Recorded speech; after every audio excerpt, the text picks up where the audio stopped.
Bonjour à tous, bienvenue sur Échec et Pédagogie. Bonjour Laurent. Bonjour à tous, bonjour Romu. Alors aujourd'hui avec Laurent, on va commencer une nouvelle série sur le principe des deux faiblesses. Donc on va essayer de vous faire découvrir ce thème qui est vraiment très classique et très employé dans bon nombre de parties. Donc à chaque fois, on va vous présenter une position où un des deux camps aura une faiblesse qui ne sera pas suffisante à exploiter pour le camp adverse. Et donc il va falloir en créer une deuxième pour essayer de gagner la partie. Donc Laurent, on va rentrer tout de suite dans le vif du sujet avec la première position qui va nous intéresser et que tu vas nous présenter. C'est une partie entre Botvinnik et Zagoryansky, partie jouée en 1943. Oui, qui est l'un des exemples les plus célèbres et les plus utilisés pour au moins introduire, on va dire, le thème qu'on se propose de vous présenter, c'est-à-dire le principe des deux faiblesses. On voit que dans cette position, Botvinnik fait le siège avec les pièces blanches du pion isolé en D5, mais ce pion isolé D5, évidemment, est très solidement tenu, on pourrait dire passivement tenu, mais quand même tenu par les pièces noires qui sont en nombre suffisant pour justement éviter de perdre ce pion. Donc, ce que nous apprend Botvinnik dans cette partie, et bien d'autres personnes après lui, c'est que puisque on a fait le siège de ce pion et que l'adversaire s'est recroquevillé en défense autour de ce pion, la bonne technique pour exploiter notre avantage, c'est de créer un second front, une seconde zone de combat, on va dire, et pour cela, Botvinnik ici joue le coup G4. Alors c'est un coup particulièrement étonnant quand on ne connaît pas le principe des deux faiblesses, parce que c'est affaiblissant pour notre propre roi, mais en réalité c'est vraiment la meilleure stratégie à adopter. Qu'est en train de faire Botvinnik? Il est tout simplement en train de créer, avec son prochain coup G5, une zone de conflit au niveau du roc de l'adversaire, qui pourra être exploitée par la suite, notamment avec une tour sur la colonne G, peut-être même une deuxième qui pourrait venir nous aider. La dame également est bien placée pour aller attaquer dans cette zone-là. Et l'objectif avec les blancs, finalement, c'est d'écarteler un petit peu l'adversaire, qui va devoir surveiller à la fois sa faiblesse en D5 et la faiblesse que l'on se propose de lui créer au niveau de son roi. Donc après G4, Romu, la difficulté pour les noirs, c'est de trouver comment tout défendre à la fois. Hein. Oui, les noirs sont complètement passifs. Leurs 4 pièces sont à la défense du pion D5 et les 4 pièces blanches sont à l'attaque du pion D5. Et on peut souligner aussi la liberté de manœuvre assez grande des pièces blanches, parce qu'on ne peut pas vraiment dire la même chose des pièces noires. C'est ce qui complique justement la tâche des noirs pour trouver un coup utile. Donc dans la partie, il a joué Dame C6. Donc c'est un coup presque d'attente, j'ai envie de dire. Ouais, on aurait pu se demander pas vraiment jouer Dame D6. Si Dame D6 était... Voilà, est-ce que proposer l'échange des dames, sachant qu'on va se faire attaquer le roi, était une bonne idée?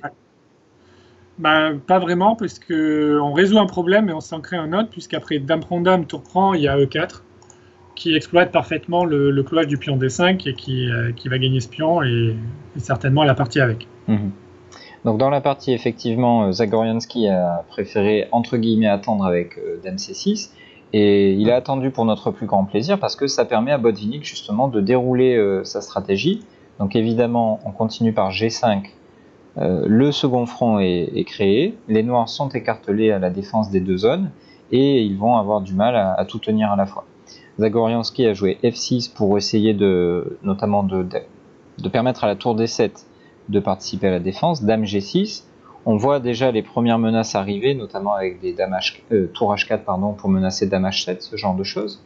Et après fou F7, la dame revient sur G3, F5, qui est probablement un coup qu'on joue avec beaucoup de regrets. On comprend que les noirs ont essayé de lutter contre la menace tour G4, qui allait notamment attaquer le pion G7, mais F5 évidemment crée de nouvelles faiblesses.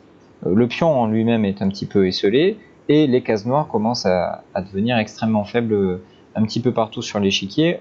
Il y a de très très nombreuses faiblesses maintenant, donc Botvinnik, de façon très méthodique, va les attaquer les unes après les autres, jusqu'à ce que l'adversaire, qui par définition manque par sa passivité, manque un petit peu de souplesse, l'adversaire ne va pas pouvoir suivre le rythme des attaques blanches. Donc après Dame 6, Roi H1 prépare l'arrivée de la tour sur G1, Dame 5, tour G1, tour F8, et ici un petit coup que personnellement j'aime beaucoup, le coup Dame H6.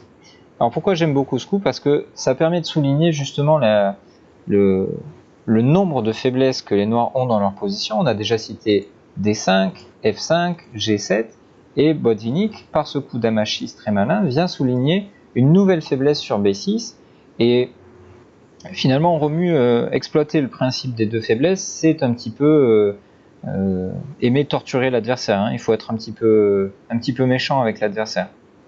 C'est ça, il faut jongler entre les différentes attaques. Alors là, c'est même plus le principe des deux faiblesses, là, c'est le principe des 4 faiblesses, avec tout ce que tu nous as énoncé. Mais effectivement, c'est le but du jeu, c'est d'en créer un maximum de faiblesses dans le camp adverse pour ensuite passer de l'une à l'autre assez facilement et profiter justement d'une plus grande liberté de manœuvre. Et donc, c'est assez facile pour les blancs d'attaquer l'une ou l'autre faiblesse, tandis que les noirs, eux, sont passifs. Et donc, leurs pièces se marchent un peu dessus et ont beaucoup plus de mal à tout défendre en même temps.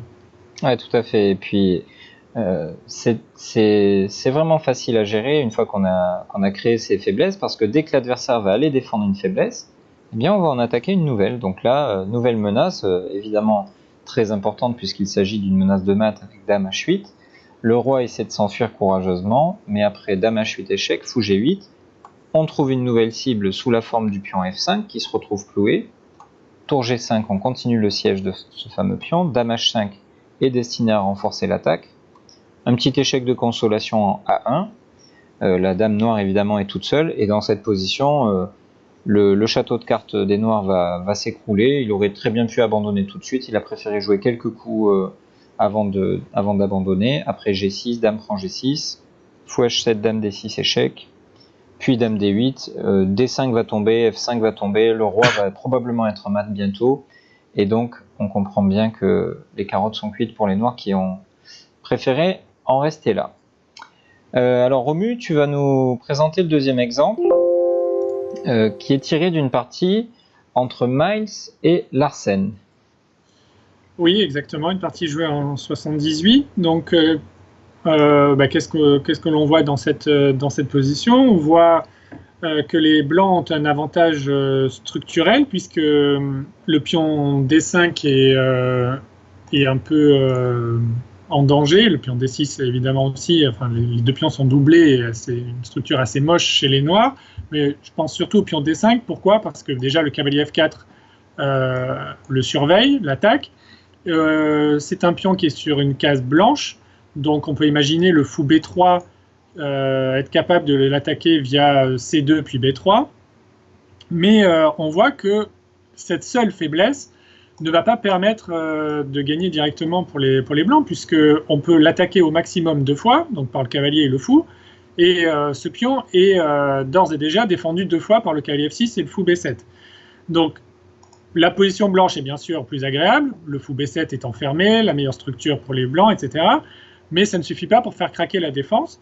Donc il faut ouvrir un second front, créer une seconde faiblesse pour divertir les pièces noires et ensuite jongler entre les deux faiblesses créées. Donc pour cela, Miles a joué le coup G4. Donc quelle est l'idée de ce coup? On prend de l'espace sur l'aile roi. On a des idées de G5 qui peuvent arriver pour embêter le défenseur du pion D5 qui est la première faiblesse. Et en même temps, comme on va le voir au prochain coup, après, donc ici les noirs ont joué roi E7, qui est un coup assez normal. Alors, et on peut souligner quand même, si les noirs avaient joué G5, je ne l'ai pas dit, mais peut-être c'est pour empêcher que les blancs jouent eux-mêmes G5, le problème c'est l'abandon de la case F5, et donc les blancs pourraient jouer cavalier E2, puis cavalier G3, cavalier F5, ce qui, je pense, augmenterait les problèmes des noirs. Ouais, ce que ça nous fait remarquer, excuse-moi je te coupe, c'est que le simple fait d'avoir entamé l'action sur l'aile roi peut provoquer des affaiblissements beaucoup plus rapides que ce qu'on aurait pu croire. En fonction de la réaction de l'adversaire, comme là par exemple avec ce coup G5, on a d'ores et déjà de nouvelles cibles et de nouvelles faiblesses qui, bien sûr, ne sont pas nécessairement des pions. Ça peut être des cases fortes ou faibles pour l'adversaire, évidemment. Bien sûr. Donc le coup G4 après roi E7, donc on a dit était destiné premièrement à chasser le défenseur éventuellement du pion D5, à savoir le cavalier F6, mais également après le coup suivant, donc H4, les blancs ont pour projet d'ouvrir la colonne H et bien sûr de l'envahir avec une tour et ainsi rentrer dans le camp des noirs. Donc voilà la deuxième faiblesse qui va être créée, à savoir la colonne ouverte. Donc ici, Larsen a anticipé tout cela en jouant le coup B5. Alors pourquoi B5 ? En fait, il comprend que le cavalier F6 est dans une position un peu instable, donc il risque d'être chassé, et du coup le pion D5 risquera d'être sous l'attaque des pièces blanches, il faut garder en tête la manœuvre fou C2, fou B3, et donc en jouant B5, il se donne la case B6 pour le cavalier F6, qui pourra joindre donc la case B6 via la case D7, et de nouveau bien protéger le pion D5. Donc, par exemple, pour illustrer ce que je viens de dire, si les blancs jouaient fou C2 ici directement, pour jouer fou B3 et menacer G5, les noirs pourraient jouer cahier D7, fou B3, cahier B6, et on arrive juste à temps. Et on n'arrive pas à faire craquer la défense. Donc, Miles a bien sûr vu tout ça, et a joué le coup H5. Donc il ouvre la colonne H, pardon. Cavalier D7. Donc Larsen suit son plan. Peut-être juste là, pour certains qui pourraient se poser la question de ce qui se serait passé sur G prend H5, on peut bien entendu reprendre et ouvrir la colonne G, mais encore plus intéressant probablement ce serait de jouer G5 dans ces cas-là, ça c'est quelque chose d'assez thématique, pour laisser l'adversaire avec seulement des pions faibles dont on va pouvoir bénéficier. On pourrait très bien jouer cavalier prend H5, mais on peut jouer aussi et surtout tour H1, et là on matérialise les fameuses faiblesses, puisqu'il y a de nombreux pions isolés ou doublés qui vont nous servir de cible. Donc on voit que ça peut aller très très vite, hein. Un seul échange mal choisi, les blancs qui créent du déséquilibre avec G5, et déjà la partie est stratégiquement terminée. Oui, bien sûr. Et donc, Larsen a voulu garder une structure de pion compacte, et donc il a joué cahier D7 de façon à transférer le cavalier éventuellement sur B6, mais on va voir aussi pour faire autre chose. Et là, un moment instructif de la partie, on veut ouvrir la colonne H,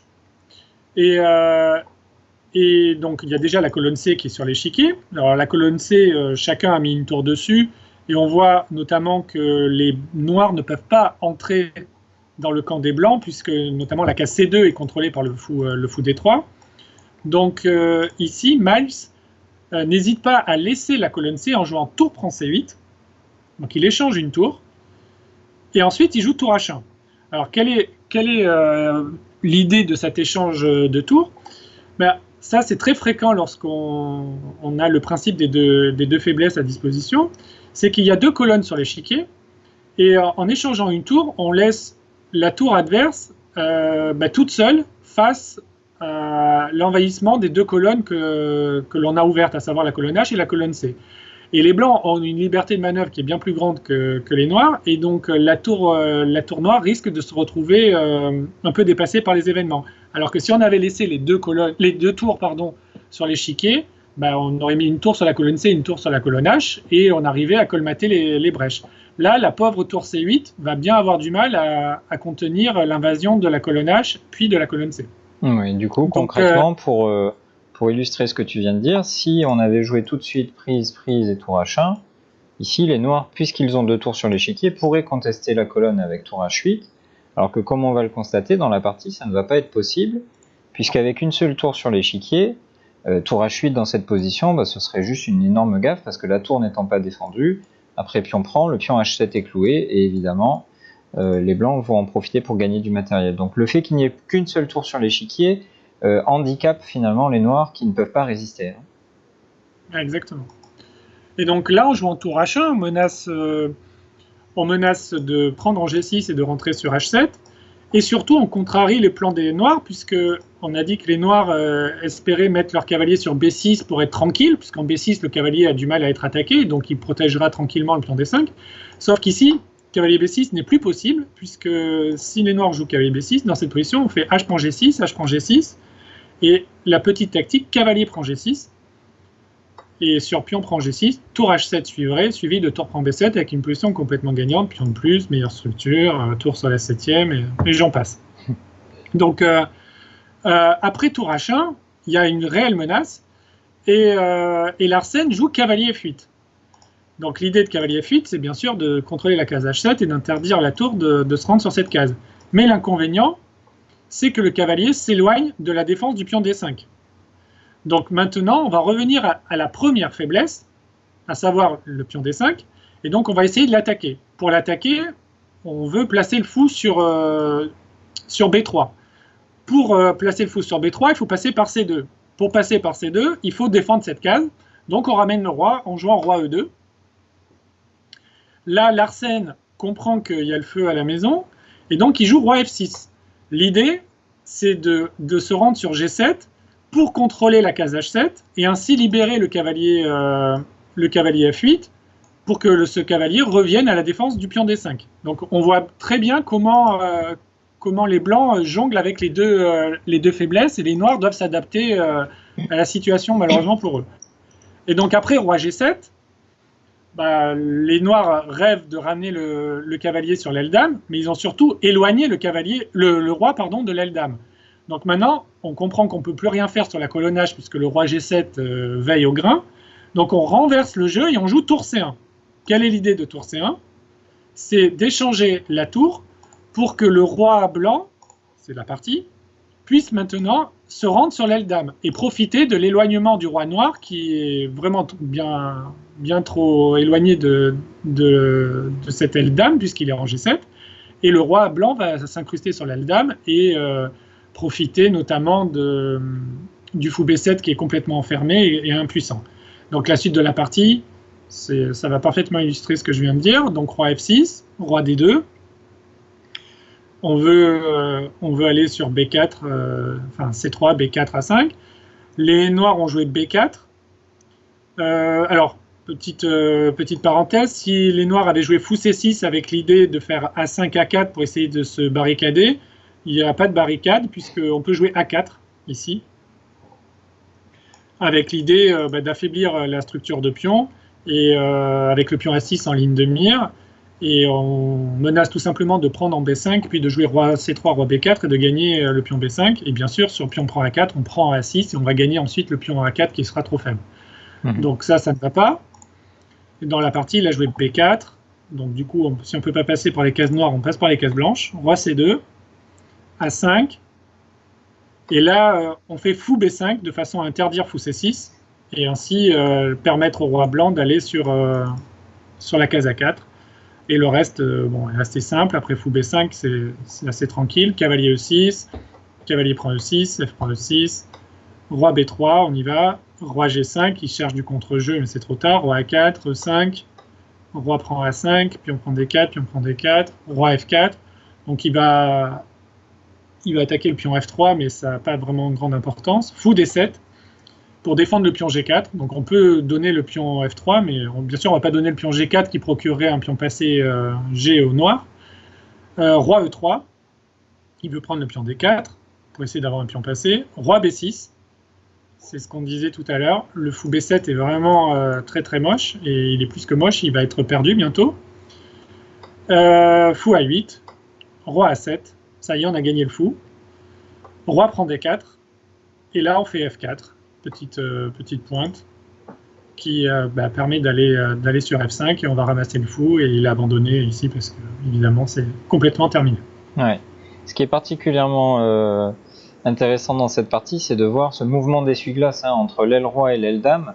Chaque fois que l'adversaire vient défendre une aile, on se dirige sur l'autre aile, et on comprend bien que le camp qui a l'avantage a en général plus de mobilité que le camp qui doit se défendre, et donc à force de passer d'une aile à l'autre, on finit par, ne serait-ce que un temps par un temps, on finit par faire craquer l'adversaire, parce qu'il ne peut pas suivre le mouvement de nos pièces qui passent d'une aile à l'autre. Donc vraiment une partie très instructive de Miles.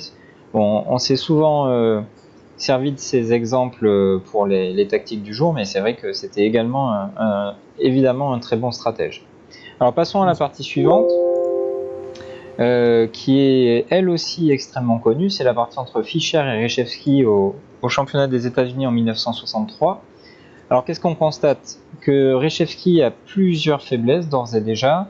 Le pion D6 et le pion H7 sont des pions arriérés sur des colonnes ouvertes. Donc on a déjà quelques cibles en ligne de mire. On peut constater aussi que le fou F6 n'est pas particulièrement actif. D'ailleurs, par le prochain coup de Fischer, on va voir qu'il va être encore plus faible, encore plus passif. Mais pour l'instant, ces nombreux problèmes noirs ne suffisent pas à faire gagner les blancs, tout simplement parce que les noirs ont défendu leur faiblesse, certes de façon passive, mais ont défendu leur faiblesse. Donc Fischer va créer de nouveaux fronts, de nouvelles possibilités d'attaque.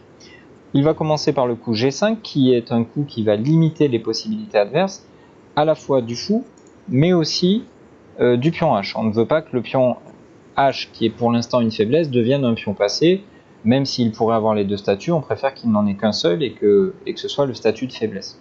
Donc après G5, on interdit au pion H7 de devenir un pion intéressant, un pion qui procurerait du contre-jeu, et on enferme le fou. Fou E7, roi E2 permet d'activer le roi pour la finale, mais aussi de libérer la première rangée pour que les tours puissent en faire un usage absolument libre, on va dire. Tour A, F8, fou E3 développe le fou, le place sur une case intéressante à la fois pour supprimer les sources de contre-jeu, comme par exemple un œil vers le pion F2, mais aussi libère le passage vers l'aile dame, notamment pour la tour H1. Et après tour C8, on comprend bien que Reshevsky est en attente, puisqu'il ne peut pas faire grand-chose. Fischer pousse un pion. C'est peut-être le point commun des exemples que l'on vous présente dans cette partie. On a besoin des pions pour ouvrir de nouveaux fronts, parce que grâce au levier, on va à la fois ouvrir de nouvelles colonnes, de nouvelles lignes, mais aussi mettre à jour de nouvelles faiblesses. Ici, par exemple, on pense qu'après un échange sur B5, eh bien, le pion B7 deviendrait isolé et constituerait donc une troisième faiblesse difficile à défendre pour l'adversaire. C'est sans doute la raison pour laquelle Reshevsky a préféré jouer lui-même B5, mais vous l'avez bien compris avec les exemples précédents, chaque coup de pion du camp qui est en difficulté va créer de nouvelles aspérités dans sa position, et ici c'est cette fois-ci le pion A6 qui devient une faiblesse. Fischer s'empresse d'aller l'attaquer, la tour D5 n'a finalement plus trop d'utilité, donc on la reposte sur A1, où on va rendre l'adversaire encore une fois passif, et après tour C6, on change d'aile, et on vient attaquer, puisque les noirs viennent de prendre des mesures défensives vers le pion A6, on vient attaquer dans l'autre direction, cette fois-ci vers le pion H7. Fou F8, tour A, H1, tour C7 pour tenir H7 encore une fois.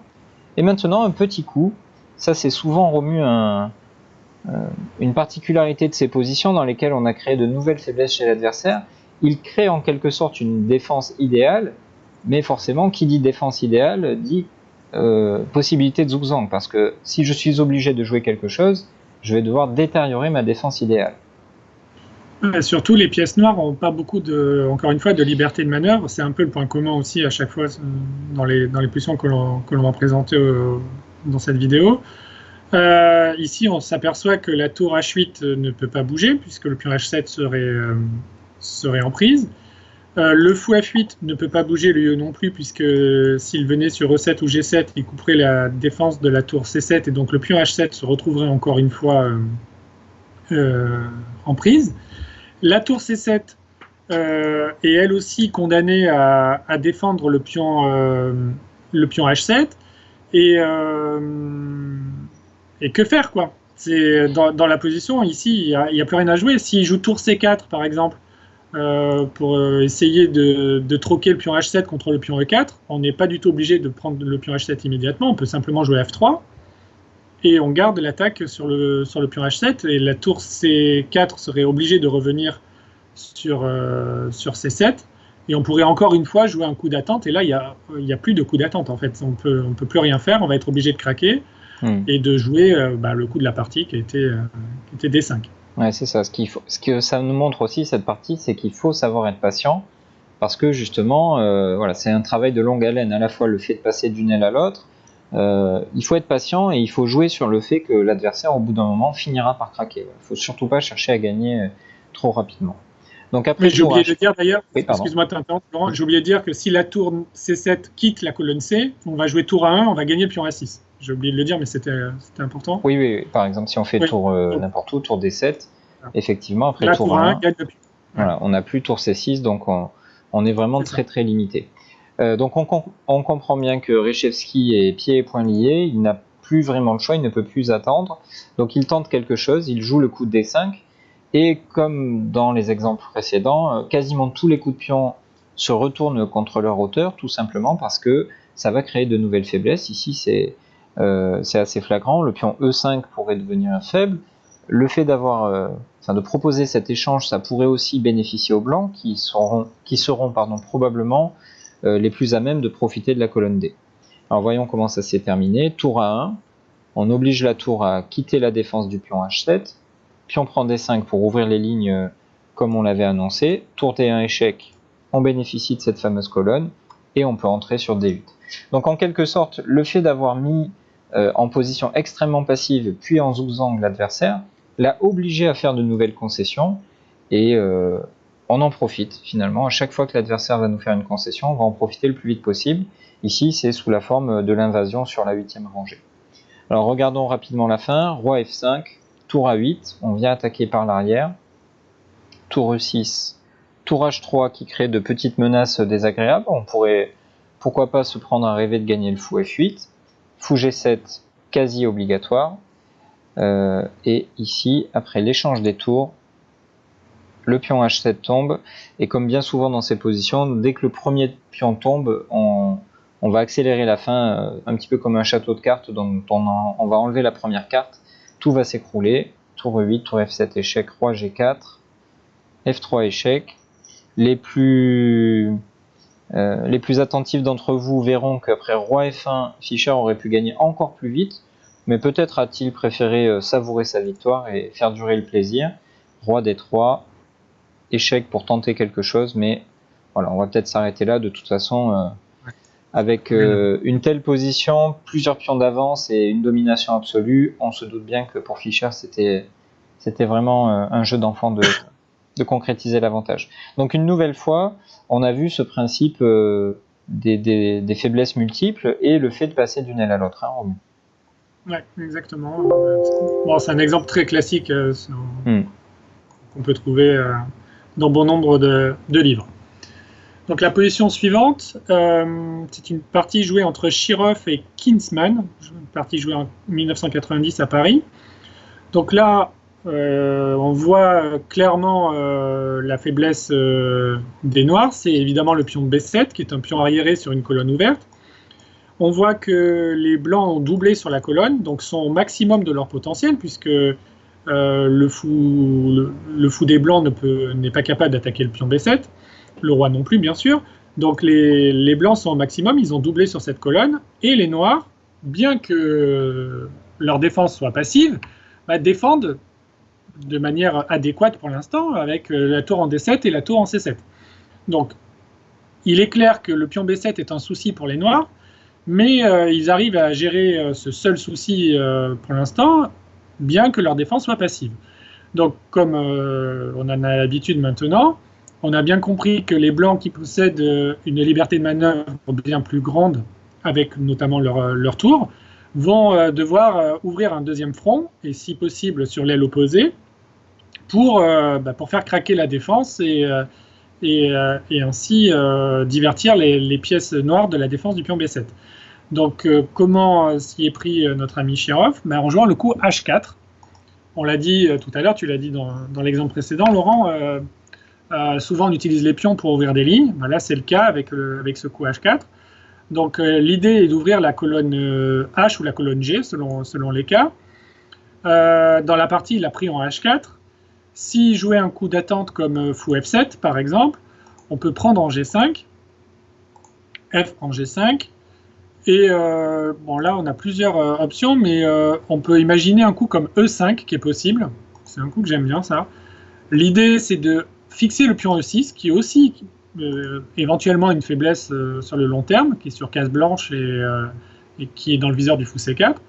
Et ensuite, on peut imaginer après E5 faire le coup F4 et essayer encore une fois, d'ouvrir des lignes sur l'aile roi et pourquoi pas viser le pion G7 notamment. Dans la partie, Kinsman a joué le coup G prend H4. Donc Shirov a bien sûr fait G prend H4. Et là, ça y est, on voit la colonne G qui s'ouvre. Et donc, au bout de cette colonne, on voit le pion G7. Et on imagine bien le scénario qui va suivre, à savoir le transfert des tours blanches sur cette colonne pour commencer à chatouiller ce pion. Donc Kinsman a joué fou F7. Et Shirov a joué un coup précis, un peu... qui rappelle un peu la ligne qu'on a vue tout à l'heure. Il joue le coup E5. Alors pourquoi il joue E5 ? Il fixe le pion en E6, donc, qui est sur case blanche, donc qui est dans le viseur du fou C4, et donc qui force cette faiblesse du pion E6, force les noirs à surveiller également ce pion, notamment avec le roi ou avec le fou. Donc ça veut dire qu'il y a le pion B7 qui doit être surveillé, le pion E6 et bientôt le pion G7. Donc évidemment, ça va commencer à faire pas mal de problèmes à gérer pour les noirs, et c'est sans surprise que la défense va craquer. Donc après E5, Kinsman a joué F5. Les blancs ont joué tour G2, donc la suite logique, on commence à attaquer le pion G7. Là, certainement, la meilleure défense était la défense active, à savoir sacrifier le pion G7 en jouant tour C8. Et après tour prend G7, jouer quelque chose comme tour H8, et après tour H1 pour défendre le pion H4, revenir en D8 pour essayer de trouver du jeu sur le pion D4. Bon, les blancs doivent être mieux, mais ça va impliquer de prendre quelques risques pour les blancs, puisque peut-être, je ne sais pas, sacrifier le pion D4 pour essayer de valoriser le pion H. Enfin, les blancs vont devoir prendre une décision un peu plus courageuse que dans la partie où ils ont déroulé leur plan et ils ont gagné assez tranquillement. Après la défense passive G6, donc. D'ailleurs, c'est un conseil qu'on peut donner aux gens qui, malheureusement, pourraient se retrouver du mauvais côté de l'échiquier, on va dire. Est-ce que c'est vraiment une bonne idée quand on voit que notre adversaire commence à utiliser cette technique des faiblesses multiples et des différentes zones de jeu qui se multiplient? Est-ce que c'est une si bonne idée que ça d'essayer de défendre passivement? On n'en est pas certain, et d'ailleurs... le jeu d'échecs moderne est beaucoup plus tourné désormais vers les défenses les plus actives. On rechigne pas à sacrifier le plus vite possible les faiblesses pour essayer de trouver de l'activité et du contre-jeu. Donc évidemment, on souhaite que nos followers soient toujours du bon côté de l'échiquier, mais parfois on n'a pas le choix, on est obligé de savoir défendre, et il vaut mieux choisir de façon générale une défense active qu'une défense un petit peu trop passive qui de toute façon finira par craquer. Non, il faut toujours essayer d'être en mesure de poser des problèmes à l'adversaire. Si on est passif, on laisse l'adversaire dérouler son plan et on sert de punching ball, ce qui n'est jamais très agréable. Et Kinsman va pouvoir en attester, puisque après tour B, G1, il a joué tour C8. Et là, Shirov, toujours prêt à faire le spectacle, et il joue tour prend G6, même si ce n'est pas très très difficile. On ne peut pas appeler ça vraiment un sacrifice, puisque... si la tour est acceptée, on fera simplement tour prend et le pion E6 va tomber. Et si E6 tombe, F5 va bientôt tomber et ça va être le raz-de-marée. Tous les pions blancs vont s'avancer. Ça va être un carnage. Donc là, Kinsman a essayé de trouver un peu de jeu avec F4. Donc bien sûr, les blancs ont joué roi D3. On ne laisse pas le pion D4 en prise. Ce serait une mauvaise nouvelle. Tour C D8. Et là, tour F6. Donc, un peu ce que je disais tout à l'heure, on laisse le pion D4 sur échec, mais c'est pas très très grave. Il y a pas vraiment, on va voir, le contre-jeu n'est pas vraiment très, très important, puisque notamment la case D3 est surveillée. Et en revanche, le pion H risque de s'avancer très vite. La tour va débouler sur la case G7. Et on voit bien que les noirs vont avoir de gros soucis. Donc, tour D1, tour G7, tour C1 échec, roi B3. Tour B1 échec, roi C2, et Kinsman a déposé les armes puisque la tour est attaquée, le fou F7 est attaqué, c'est juste complètement terminé. Ouais, tout à fait. Ouais. Encore une fois, une belle partie. Alors, comme tu l'as dit, Shirov aime bien faire le spectacle. il a sacrifié la qualité, mais il y avait probablement d'autres façons un petit peu moins spectaculaires, un petit peu plus attentistes de passer, et ça confirme ce qu'on disait tout à l'heure. La défense passive, de toute façon, finira par craquer, on va dire. Ouais. Très bien. Alors, voyons maintenant un exemple récent, encore une fois. Haggard contre Hansen. On a à nouveau un pion isolé du côté des noirs. C'est le pion D5. Et on a également un fou qui n'est pas très satisfait de son sort, puisque il est sur la même couleur que l'ensemble de ses pions, et donc il est plutôt mauvais. Et au-delà de ça, les noirs n'ont finalement pas tellement de cibles, ne savent pas trop comment s'y prendre. Du point de vue des blancs, la vie est belle, hein, on n'a pas de faiblesse et on sait quoi viser, notamment le pion D5, mais on comprend bien que le cavalier B6 est déjà en place pour défendre la faiblesse. Cette faiblesse est sur la même couleur que le fou, donc le fou va pouvoir être utilisé pour défendre, et la tour n'est pas très loin, le roi aussi. Donc essayer de gagner uniquement avec cette faiblesse du pion D5, ça ne va pas aller, et il faut se préparer, même si c'est pour du moyen terme, il faut se préparer à créer de nouveaux avantages, ou de nouveaux avantages pour les blancs, et donc de nouvelles faiblesses pour les noirs, et c'est ce qu'Haggard a joué ici avec le coup H4. Alors, à quoi est destiné le coup H4 ? Bien, tout d'abord, à fixer les pions sur la mauvaise couleur, c'est-à-dire sur la couleur blanche, sur la couleur de leur fou, et on se prépare, on s'apprête à un moment donné à jouer le coup G4, et on comprend bien que quelle que soit la réaction des noirs, il y aura un problème. S'ils décident de se laisser prendre, le pion H sera isolé, le pion F sera isolé aussi, et donc on aura de nouvelles cibles. On pourrait également parler du fait que la colonne G étant ouverte, on pourra l'exploiter avec notre tour notamment. Et deuxième cas de figure possible, après G4, si les noirs décident d'échanger sur G4, lorsqu'on va reprendre, nous aurons la possibilité de créer un pion passé éloigné sur la colonne H que les noirs devront surveiller en même temps qu'ils devront surveiller toujours leur faiblesse sur D5.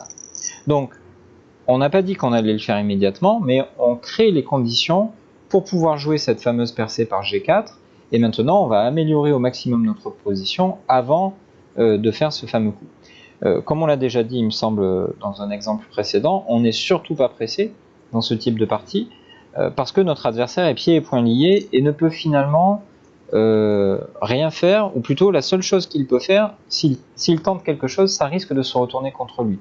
Donc faisons preuve de patience et attendons finalement que l'adversaire finisse par craquer sous la pression.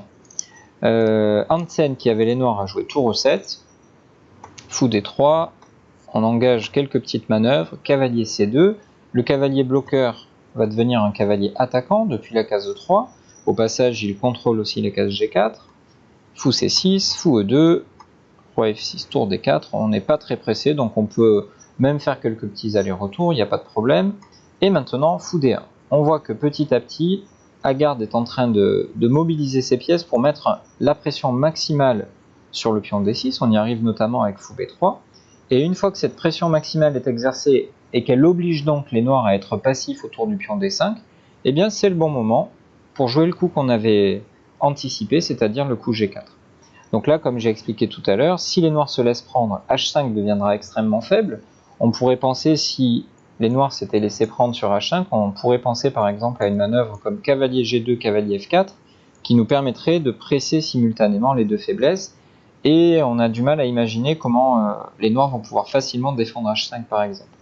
C'est la raison pour laquelle les noirs ont échangé sur G4, mais désormais, le pion H est un pion candidat, et évidemment, il est compliqué pour les noirs de tout à coup changer d'aile et venir l'arrêter.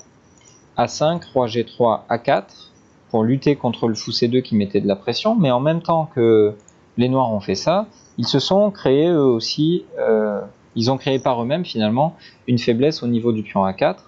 C'est peut-être la raison pour laquelle Hansen a joué A3 en essayant de semer le trouble et de se montrer actif, comme on l'a dit tout à l'heure dans la partie de Shirov. B prend A3, tour D8, fou B3. Tout ça, ce sont des coups relativement logiques. Et on va s'approcher d'un moment qui est malheureusement courant, notamment pour les joueurs qui ne sont pas au top niveau, comme moi notamment. Je ne me permettrai pas de dire ça de Romu, évidemment. C'est-à-dire qu'on a plutôt bien joué notre stratégie.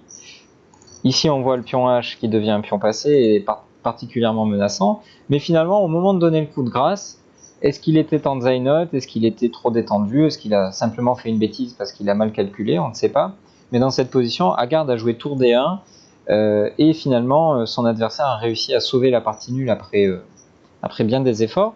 Mais il a raté ici le coche et c'est peut-être le danger principal lorsque vous êtes en train de masser, selon l'expression consacrée dans le milieu des échecs, lorsque vous êtes en train de masser votre adversaire positionnellement, on a parfois tendance à s'endormir un petit peu et à oublier de calculer, y compris des choses très très simples pour un joueur du calibre d'Haggard.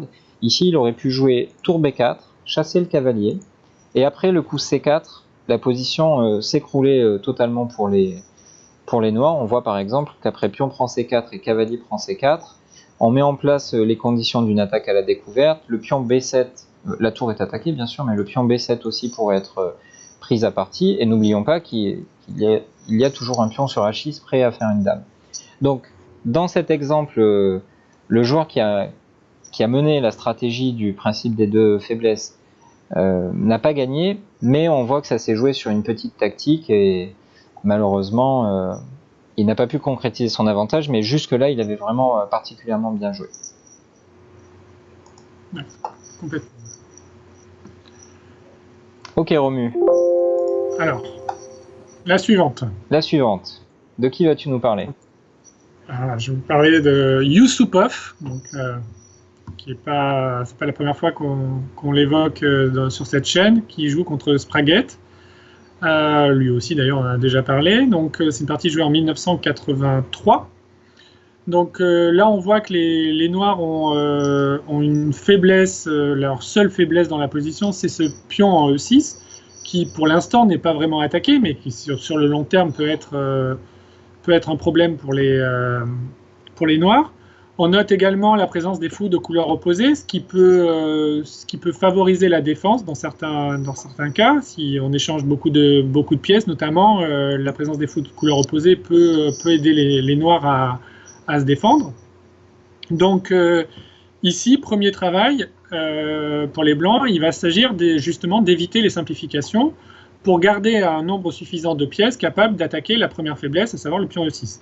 Donc pour cela, Yusupov a joué le coup E3 pour contrôler parfaitement la case D4 et donc éviter que notamment un cavalier s'y rende et cherche donc des simplifications.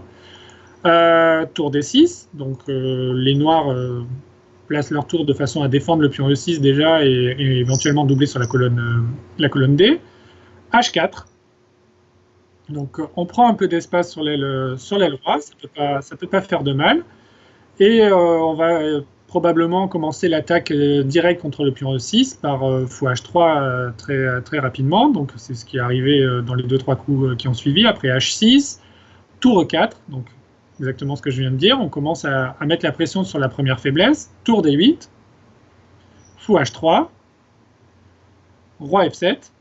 Donc on défend le pion. Donc là on voit que les Blancs commencent à attaquer la première faiblesse et les Noirs pour le moment la défendent suffisamment. Et les Noirs sont prêts à éventuellement échanger des pièces avec tour D1 peut-être, qui permettrait un échange qui soulagerait un peu la pression. Donc notre ami Yusupov a tenté de prévenir cela avec le coup roi G2. Donc déjà il améliore son roi, ce qui est jamais une mauvaise chose dans une finale. Les Noirs ont joué tour E8. Donc, ils défendent passivement le pion sur la 6e rangée. Et maintenant, tour C1. Alors, quelle est l'idée de tour C1? C'est de remobiliser ce cavalier en F3. C'est la seule pièce qui, pour le moment, ne participe pas trop au jeu. Il ne fait pas grand-chose. Et l'idée, c'est de le remobiliser via la case D2. Et pour cela, on a besoin de notre tour pour qu'elle contrôle cette case en passant par la case C2. Donc, tour E7. Les Noirs ne font qu'attendre. Tour C2, B6, tour F4. Alors, menace discrètement. Donc, comme souvent, quand on a plus de liberté de manœuvre et qu'on a plus d'espace, évidemment que dès qu'il y a de la tactique risque de fonctionner plutôt pour nous que pour l'adversaire qui est un peu dans une position resserrée. Et donc la menace, c'est donc tour prend C6, suivi de cavalier E5 fourchette. Donc Spraguet a joué roi G6, bien sûr, il a vu cette tactique élémentaire pour lui. Et là, donc, on est exactement dans le scénario qu'on a décrit dans les exemples précédents, à savoir les Blancs ont tenté d'attaquer, ils ont mobilisé leurs pièces, ils ont essayé d'attaquer le pion E6.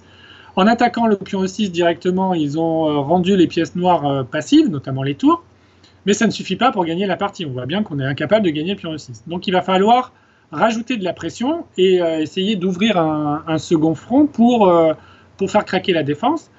Et c'est le cas avec le prochain coup blanc, G4, qui commence à avancer les pions de l'aile roi, et on va essayer d'ouvrir un front sur cette aile pour déstabiliser notamment le roi noir. Donc les noirs ont continué à jouer de manière passive, ils n'ont pas vraiment le choix, ils ont joué fou A1, donc ils attendent. Bon, tour C1, fou B2, tour C2, fou A1, bon, petite répétition probablement à l'approche du 40e coup. A4. Donc on voit que les blancs prennent leur temps. Il n'y a pas vraiment de contre-jeu chez les noirs. Donc en jouant A4, on freine un peu les pions sur l'aile dame, on gèle un peu l'action sur l'aile dame. Et on dit aux noirs, vas-y, essaye d'améliorer ta position. Alors c'est ce qu'il a tenté de faire avec cavalier E5. C'est un réflexe humain de la part des noirs, puisque le cavalier C6 était dans une position un peu instable, puisqu'il était contraint d'être protégé par la tour D6, donc ce qui rendait encore un peu plus les pièces noires passives. Donc c'est légitime, puisque ce cavalier de toute façon n'est pas vraiment une source de contre-jeu, c'est légitime de vouloir les changer. Donc cavalier prend E5, fou prend E5, et tour F8. Donc comme à chaque fois, Laurent tu l'as souligné tout à l'heure, à chaque fois qu'on défend passivement, c'est souvent au prix de certaines concessions. Là, la concession, elle est claire, c'est que la tour s'incruste dans le camp des noirs, et donc va pouvoir peut-être essayer d'attaquer les pions par l'arrière, et en même temps, on libère le pion F qui va pouvoir s'avancer sur F4 et mettre en marche le rouleau compresseur sur l'aile roi. Les noirs ont joué tour D7, tour DD7, F4, on y va, on prend de l'espace, tour C7, petite tentative de simplification. Tour D2, on garde la tour, on a des pièces plus actives, donc on n'a aucune raison de les échanger contre des pièces passives. Et en plus, on peut imaginer notre tour entrer elle aussi sur la 8e rangée, ou sur la 6e, selon les cas si le fou part, et pour essayer de s'en prendre au roi, qui est bien sûr devenu la deuxième cible des blancs. Donc là, les noirs ont joué fou C3, ils attaquent la tour. Tour D6, donc un petit œil sur la première faiblesse, le pion E6, mais aussi par rayon X, le roi qui est la deuxième faiblesse. Donc un coup vraiment multifonction. Roi H7, on ne reste pas dans le vis-à-vis, bien sûr. G5, on y va, on commence à se rapprocher dangereusement du roi noir.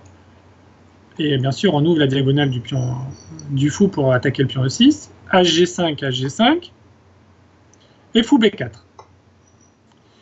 Et là, c'est un peu ce qu'on disait tout à l'heure, même si Yusupov est quand même d'un autre calibre que Agard, même si Agard est vraiment un bon joueur, mais Yusupov, c'est quand même le niveau mondial. Et malheureusement pour Yusupov, il a un peu dérapé ici, il a joué tour DD8 alors qu'il avait un très joli gain à disposition. Alors tour DD8, ça ne perd pas la partie, mais ça a juste rallongé l'agonie des noirs, qui pouvait être abrégé par le coup G6. Donc très joli coup. Quelle est l'idée du coup G6? C'est que si roi prend G6 est joué, alors le pion aussi se retrouve cloué, et donc on peut jouer certainement fou F5. Et après roi H6, on va faire tour H8 mat. Et si sur G6, roi H6, ouais. Voilà. Là, on va jouer fou F5. Très joli coup. Donc l'idée étant de protéger le pion G6, et que ce fou soit pris ou pas, le pion G6 se retrouvera protégé de toute façon, soit par le fou, soit par la tour D6, et on pourra faire tour H8 mat. Donc il a raté cette jolie pointe. On peut le pardonner parce que c'était pas franchement facile. Il a continué par tour DD8, on peut faire défiler rapidement à la fin, parce que c'est pas très très long non plus. Il a joué roi G6, roi F3, donc maintenant il fait participer aussi le roi. Tour F7, on essaye de soulager la pression, bien évidemment on refuse l'échange, on joue tour H8. E5, il essaye de trouver un peu de jeu. Fou G4, menace fou H5. Puis on prend F4. Tour D5, très joli coup. On défend le pion G5 et on menace mat en un coup avec fou H5. Puis on prend E3 échec, dernier échec de consolation, et après roi G3. Le tableau de mat est bouclé et les noirs ont abandonné puisqu'il n'y a rien à faire contre fou H5. Ouais, très belle partie du Yusupov, hein, même s'il a raté un mat un petit peu plus rapide. Vraiment une exploitation exemplaire de la seule faiblesse, en tout cas au début de la finale, hein, au début de cette position-là.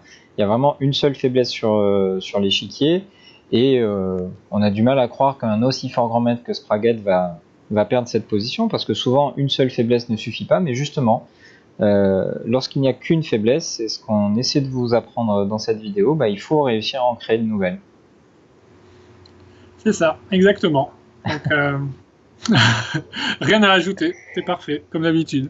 Bon. Voilà, on arrive donc au terme de ce premier volet sur le principe des deux faiblesses. Donc aujourd'hui, dans cette vidéo en tout cas, on a essayé de vous montrer des exemples sur donc lorsque la première faiblesse était une faiblesse liée à la structure de pion. On verra dans les vidéos prochaines d'autres scénarios lorsque les faiblesses ne sont pas liées à la structure de pion. Donc on espère que ces exemples vous seront utiles, et n'hésitez pas à nous faire vos retours et nous donner vos impressions sur cette vidéo, et peut-être partager vos expériences sur le principe des deux faiblesses, puisque c'est, comme on l'a dit en introduction, c'est quelque chose d'omniprésent dans pas mal de parties, quel que soit le niveau des joueurs qui disputent la partie. Donc n'hésitez pas à nous faire vos retours. On espère que on vous aura éclairé sur ce sujet, et on vous donne rendez-vous très vite pour la suite de cette série sur le principe des deux faiblesses. Au revoir. À bientôt.